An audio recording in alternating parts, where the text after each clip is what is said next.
ժամանակի մեջ մեզ մոտ անկախությունից հենց առաջի օրվանից այդ ակտիվ անգրագիտությունը ամեն ոլորտում սկսեց քանդել այն ինչ մենք ունենք հետո բացասական արդյունքները բերվում էր որպես փաստարկ հերթական նորարարություն անել, որպեսզի հերթական բացասական արդյունք ստանալ։ Այսինքն մենք նման ենք շանը, որը վազում է սեփական պոչի հետևից, որովհետև մենք արտադրում ենք, գեներացնում ենք մեր անգրագետների շնորհիվ ավելի վատ արդյունք, որը բերում է նրան, որ առաջանում է անհրաժեշտություն նորից մի բան փոխել ու ավելի դեպի վատը։ Ֆիզիկայում դա ասում են սխալին նոր իներցիա հաղորդել։ Հայր կոմիտաս դուք շատ եք խոսում ազգային արժեքների մասին, որը շատ եւ ուրախացնում է եւ ոգեվորում։ Իսկապես ողջունում եմ։ Ձեր գործունեությանը ես վաղուց եմ ծանոթ։ Մենք բազմիցս հանդիպել ենք նաեւ մեր եթերում, ներկայացվել է եւ ռադիո ունկնդրին եւ մամուլում հրապարակումներ են եղել այդ արդիվ։ Այսօր էլ ձեր քաղաքացիական ակտիվությամբ մասնակցում եք այս բանավեճին կամ կլորսեղանին։ Շատ հետաքրքիր է մեր եկեղեցու կեցվածքը այս հարցի նկատմամբ։ Ինչու եմ սա ընդգծում։ Երբ որ վերջին շրջանում բանավեճ ծավալվեց Մոսկվա կինոթատրոնի ամառային դահլիճի մասին, եկեղեցին բավական ակտիվ էր եւ շատ նախանձախնդիր իրավունքները պաշտպանելու համար։ Ես դա ողջունում եմ։ Այսօր կարծում եմ նա շատ ավելի նախանձախնդրորեն պետք է պաշտպաներ հայոց լեզվի իրավունքը, որովհետեւ փաստորեն ոտնձգություն է կատարվել մեր սրբերից ամենասուրբի ես կարող եմ ասել նկատմամբ Մեսրոպ Մաշտոցի այս կրավորական կեցվածքը այս չգիտեմ ինչ ասեմ ինչով եք դուք բացատրում հարցս կարող եք ընդունել նաև ռետորական եւ չպատասխանել պարզապես ես չեմ կարող իմ մտահոգությունը չհայտնել որովհետեւ այսօր ինչպես նաև 1 տարի առաջ մենք մեր եկեղեցու ներկայությունը մեր կողքին չենք զգում ուրեմն անշուշտ անհնարին է այս հարցումին չպատասխանելը որովհետեւ հայ եկեղեցին պետք է մնա եւ է միշտ իր բարձունքների վրա։ Մեկ ուրիշ խնդիր է, արդյոք որքանով է ցուցադրականը իր դրական դերը խաղում։ Այսօր երբ Հայաստանը կարիք ունի ոչ փոթորկյալ վիճակի, այլ խաղաղ վիճակի, երկու կարևոր կառույցներ, պետություն եւ եկեղեցի, նույնիսկ անհամաձայնության պարագային պետք չէ որ արտակնապես դա ցույց տան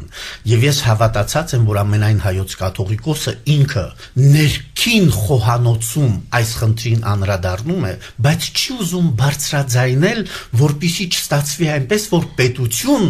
եկեղեցի գլուխների մեջ հակասություն կար շատ Գեղեցիկ մի դարձվածք ուներ Թեոդոր Հերցելը, երբ 1890-ական թվականներին սիոնիստական համագումարներից մեկում ելույթ ունենալով նա հրաշալի մի դարձվածք ասեց մենք չենք պրոպագանդի մեր գաղափարախոսությունը մենք կվերածենք պաշտամունքի Այսօր այդ շմիածինը կարիք չունի մամուլով, հեռուստացույցով կամ ռադիոյով իր տեսակետը խոսելու, սա նշանակում է պասիվ պայքար մղել, այլ ինքը ավելի ներքին անմիջական փոխհարաբերությամբ է անդրադառնում այս խնդիրներին եւ ես հավատում եմ, որ իր դրական արդյունքը անպայման ինչ որ կերպ պիտի մենք ապագայում տեսնենք։ Դա Աստված Բայց կներեք, ես տեղ ուղակի մի մտավախություն ունեմ,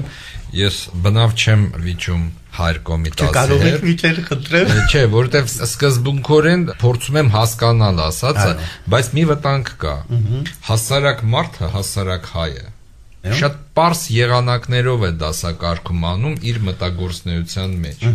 Ինքը պարզ տեսնում է, լեզվի խնդիր դուրս եկավ։ Ինքը շատ հավանական է մինչև վերջ չգիտի էությունը, 100% գիտեմ, որ չի էլ կարդացել այդ նախագիծը, բայց ինքը տեսնում է ով է դեմ, ով է կողմ։ Եվ ինքը տեսնում է, որ եկեղեցին, որը միշտ իր ուղեղի մեջ եւ հոգու մեջ նստած է, որ անկախության բացակայության ժամանակ եկեղեցին պահել է ազգայինը, ամենանպես ինքը այնպես է մտածում։ Եվ տեսնում է, երբ հարցը հիմա ազգային է, եկեղեցին ձեր ասած միգուցե ներքին խողովակներով է աշխատում։ Իրա մոտ առաջանում է անվստահություն կառույցի նկատմամբ։ Մտավախությունը այստեղ է, ոչ թե մտավախությունը այնտեղ, որ եկեղեցին իրոք ամեն ինչից ձեռներ լվացել գնացել է, բայց հասարակ մարդուն ոնց հասկացնել դա։ Ինքը հակառակն է անում։ Պարոն Մեսրոպյան, ձեզ համար ինչն է կարևոր, երևույթը, թե արդյունքը։ Հոտն ենք կորցնում։ Հոտը Բայց ինչն է կարևոր չեմ ասում։ Նայեք, ես ձեզ լսեցի, փորձեցի հասկանալ, բայց միլիոնավոր հայեր այս ձևով չեն հասկանում։ Իրանց մտագործնությունը հետևյալը, կա խնդիր, այդ խնդրի նկատմամբ ցանկացած առավել եւս պատմական կառույցների դիրքավորումը այդ խնդիրի նկատմամբ։ Եվ իրանք տեսնում են, որ եկեղեցին լուր է, ինքը չի խորանում այնպես, ինչքան դուք եք խորանում։ Ինքը հասկանում է, որ եկեղեցին լուր է։ Ստեղից սկսում են շատ ուղղակի հետևանքներ։ Բացի դա, կներեք, Հայր Կոմիտաս, ես ընդհանրապես զարգացնում եմ այդ գաղափարը, որովհետեւ դուք պատրաստում եք նորից հարց տալ արդյունքը թե գործընթացը, համարը Տրոցկուս իրաց հարցը, ձևակերպումը, բայց հույս ունեմ եկեղեցին մեր գոնը դեռևս գաղտնի ծառայություն չէ, որ գաղտնի անի իր բաները։ Եվ բացի դա, բոլորին վերջերս մենք ցավով տեսնում ենք ինչպես ազգապարակտող նախագահի այցին, դուք գիտեք, որ այցի մասին է խոսքս, երբ նա Սփյուռքի օջախներ էր այցելում եւ ինչպես էր Սփյուռքը ցասումով, ցավով էր ընդունում այդ ամենը, եկեղեցին առանց տատանվելու օրհնեց այդ այցը։ Ուրեմն ասեմ, երկու շատ հետաքրքիր բան կա, ասենք պարոն Մեսրոպյանի պարագային մոտեցումը մի քիչ մեղմեց էր պարագային, մի քիչ ավելի զորավոր եկեղեցու դեմ ուղյալ։ Մի մոռացեք մեկ բան, եկեղեցին հոգևոր կառույց լինելով ինքը երբեք պիտի ուզենա բացահայտորեն ճակատ կամ ձեռնոց նետել պետությանը, որովհետև եթե հոգևոր եւ աշխարհիկ իշխանությունները իրար դեմ լարվածություն ունենան, դա միայն ու միայն ի վնաս ժողովրդի եւ խաղաղ կյանքի է։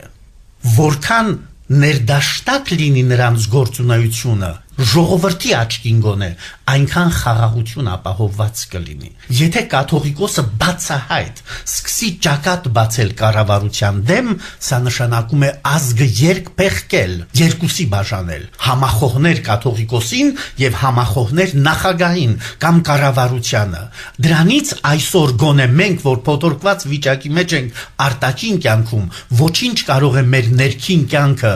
շահել։ Ես կարծում եմ այս ձևով ներքին, ուրեմն ներսից փող ըմբռնումով համաձայնությամբ խնդիրները կարգադրելը շատ ավելի տրամաբանական է, քան արտաքին շոու ներկայացում ցուցադրելով ինչ որ խնդիրներ անելը։ Նայեք կինո թատրոնը Մոսկվայի ամառային ինչ արդյունք տվեց։ Պարակտեք ժողովուրդը։ Եղան մարդիկ, որոնք եկեղեցու դեմ դուրս եկան, ճակատ բացեցին եկեղեցուն։ Ինչու՞մն էր շահը մեր։ Արդյոք կաթողիկոսը շահագրգռված էր դրանից։ Բացարձակապես եկեղեցի բացվում էր ում համար, մեր ժողովրդի համար։ Բայց ինչ ստացվեց, լավությունը վերածվեց խնդրի, դարձավ խնդրահարույց։ Հետևաբար կաթողիկոսը այսօր իր ամեն խոսքի համար պետք է այնքան պատասխանատվություն ունենա, որ երբեք ազգին չերկփեղկի։ Սա է իմ տեսակետը։